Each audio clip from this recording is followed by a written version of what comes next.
Hola, muy buenas tardes.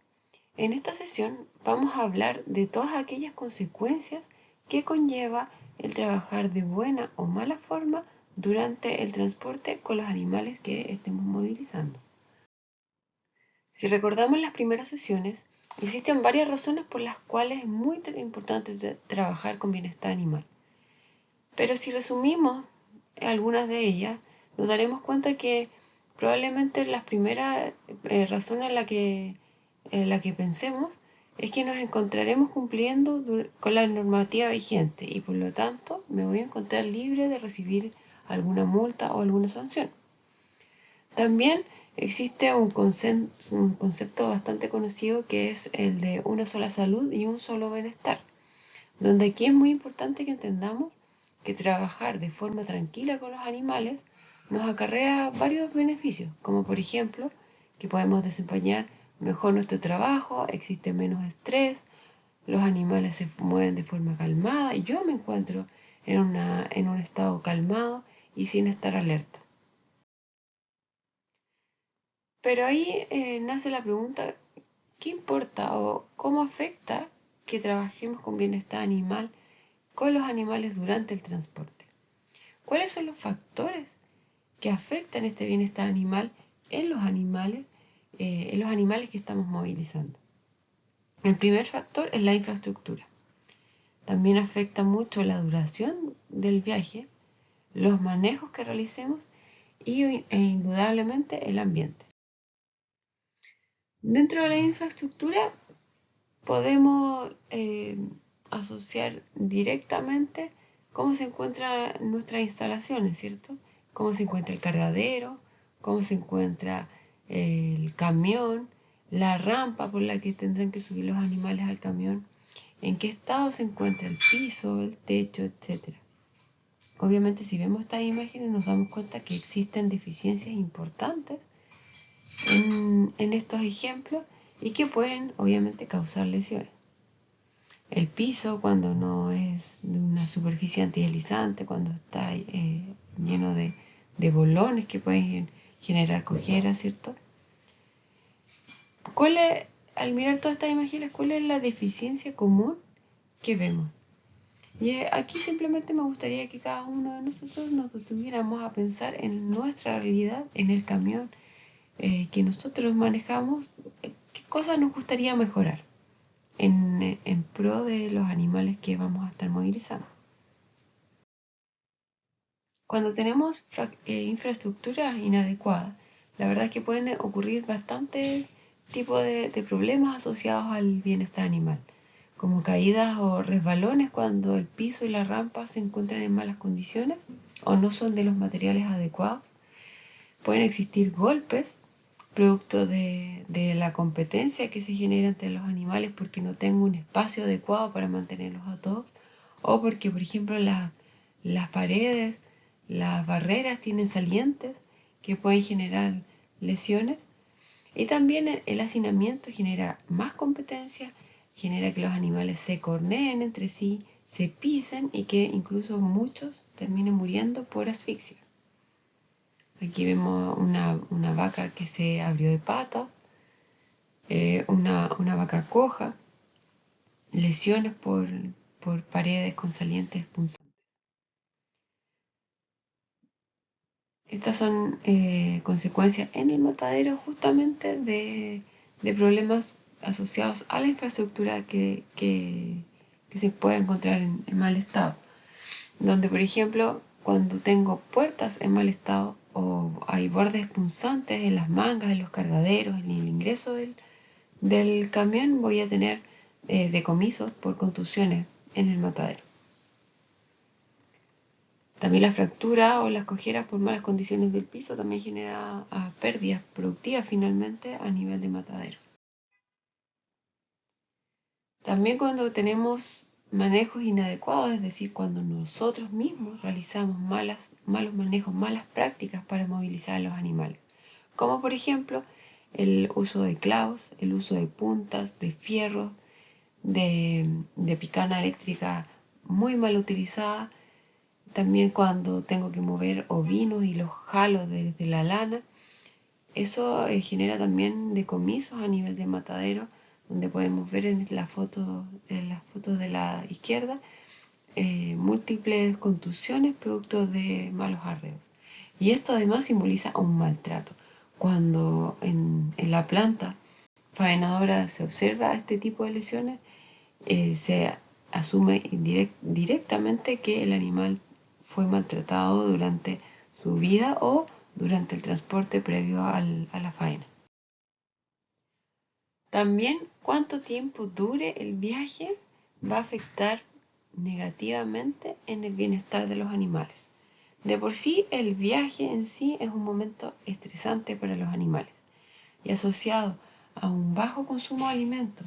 No sé si recuerdan de las primeras sesiones, hablamos que si son viajes largos debemos entregar alimentos y si en esta oportunidad no generamos los espacios de descanso para que los animales consuman alimentos o beban agua, claramente ya sea en el predio de destino o en la feria o matadero va a haber una disminución de peso. Entonces el animal llegando a la feria o llegando al matadero se va a encontrar con un menor peso de venta.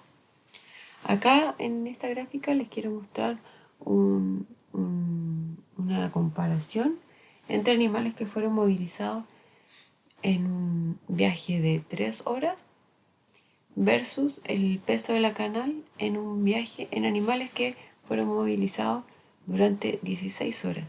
Y claramente desde el inicio hay una diferencia en el peso de la canal en animales que fueron movilizados en un viaje corto durante el resto del tiempo y en animales que tuvieron un viaje largo. Si ustedes pueden ver, siempre se mantuvo más bajo el peso de la canal en los animales que se fueron sometidos a viajes más largos.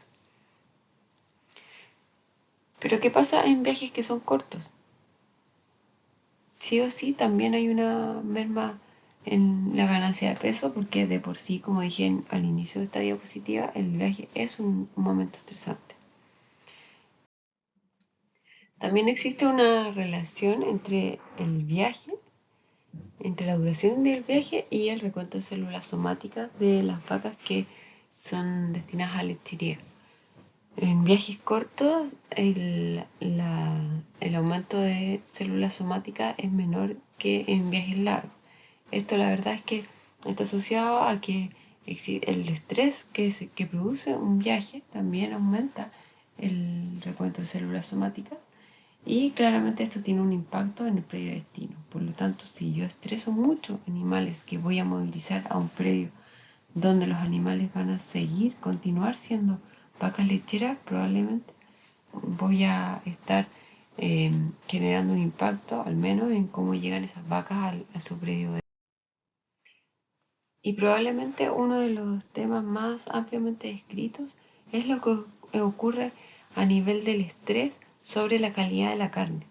La carne propiamente tal es el mismo músculo de los animales que posterior a la faena y luego de un tiempo de reposo adecuado se considera como carne y es un producto de consumo para las personas.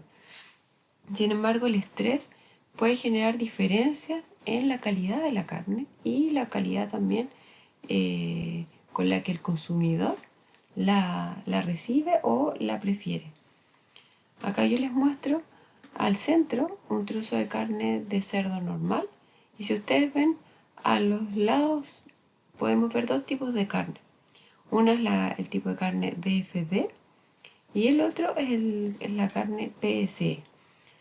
La PSE es una carne de tipo pálida con exudado. Se observa principalmente en cerdos y ovinos y se produce luego de un proceso intenso de estrés previo al sacrificio. Sin embargo, en bovinos principalmente podemos observar asociado al estrés este tipo de carne, la carne DFD, que es una carne oscura, seca y firme. Ya en general también se dan todas las especies, pero en bovinos es la más típica y puede ser asociado a varios tipos de estrés previo al, al sacrificio, como estrés crónico, cuando los animales ayunan por un periodo prolongado de tiempo, cuando hay estrés producto de peleas, cuando no hay reposo o cuando el transporte ha sido un momento bastante estresante o inadecuado.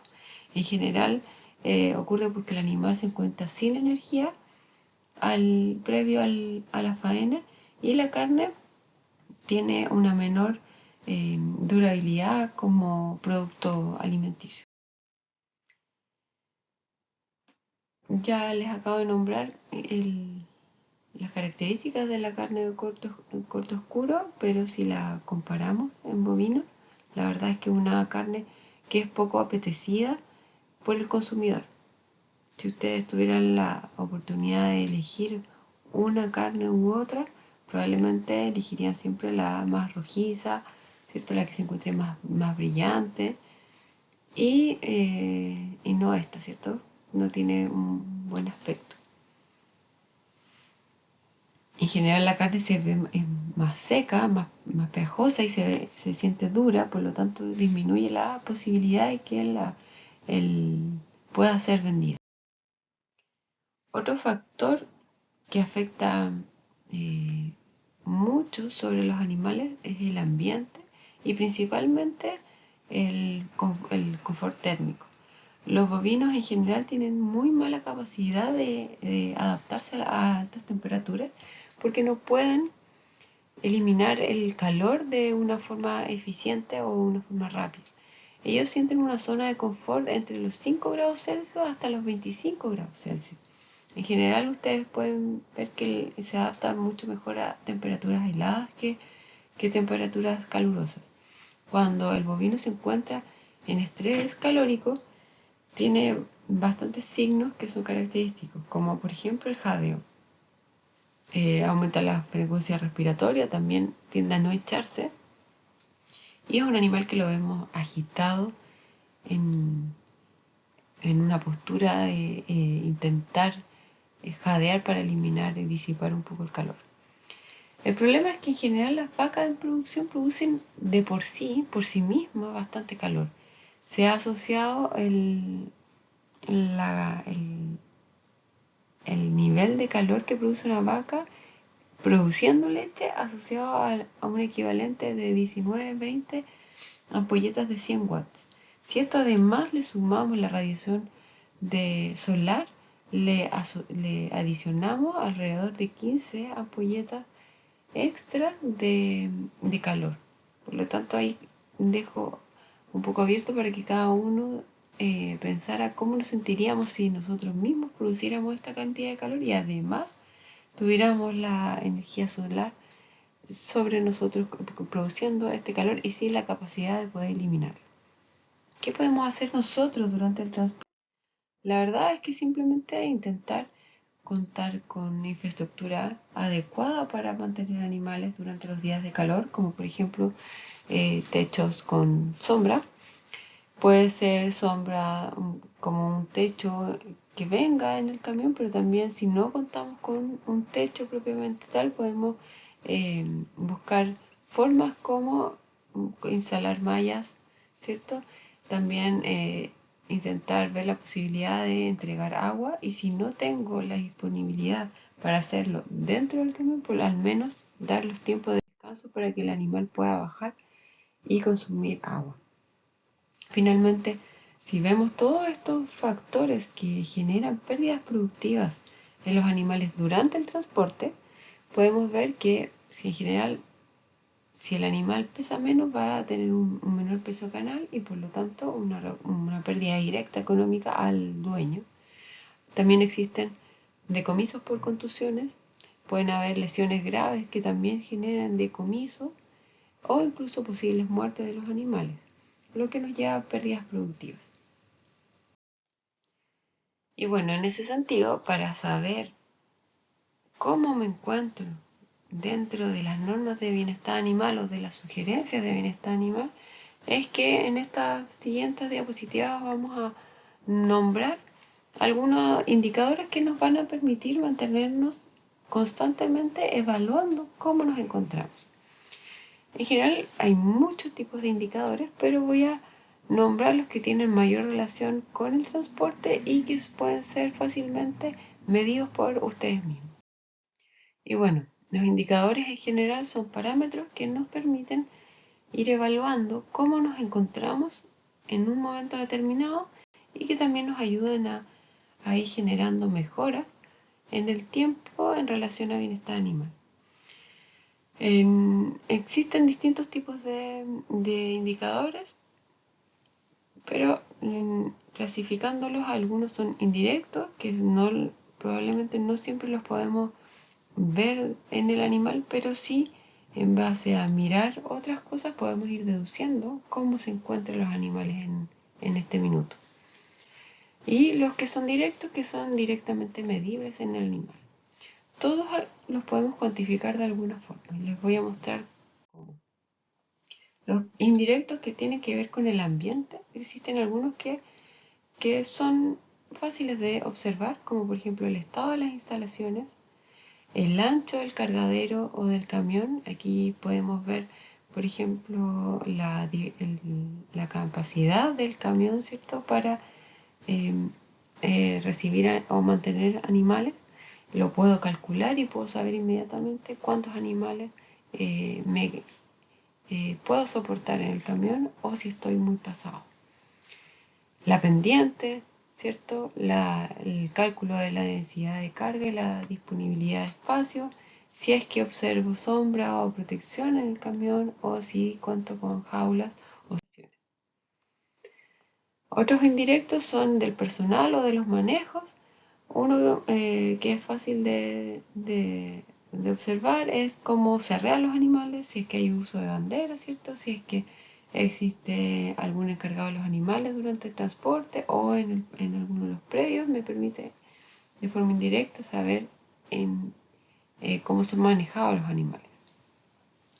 También los documentos del conductor y si es que utilizan distintos utensilios para arrear. Por ejemplo, si veo a un transportista utilizando banderas o uno con picana eléctrica, más o menos dirijo o sé cómo son arreados los animales.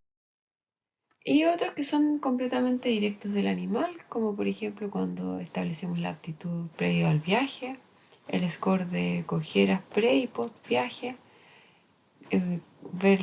cuantificar la frecuencia respiratoria, si hay hematomas en el matadero, el peso de la canal en el matadero, si observo el registro de tratamiento durante el viaje, o sea, si veo en el cuaderno que hay mucha cantidad de tratamientos realizados, probablemente los animales se han enfermado más de la cuenta o son animales que no debieron haber ingresado al viaje. Las pérdidas de peso en la feria, ¿cierto? Todos esos son indicadores que puedo ver de forma directa en el animal.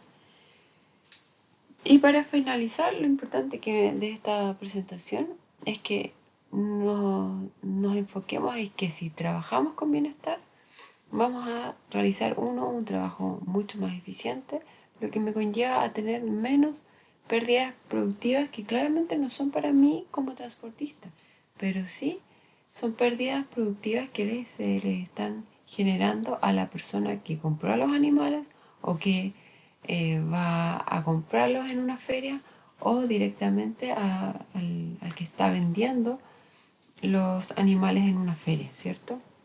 Que por lo tanto me va a permitir a mí como transportista dar un buen servicio. Entre menos pérdidas productivas tenga el cliente, es un potencial cliente en el futuro. Y eso es algo importante que debemos mantener siempre presente. Son animales que están de paso con nosotros durante el transporte, pero depende de nosotros generar un buen servicio y un servicio de forma ética para que sigamos manteniéndonos en el futuro con nuestro trabajo. Muchas gracias y nos estamos viendo en una siguiente sesión.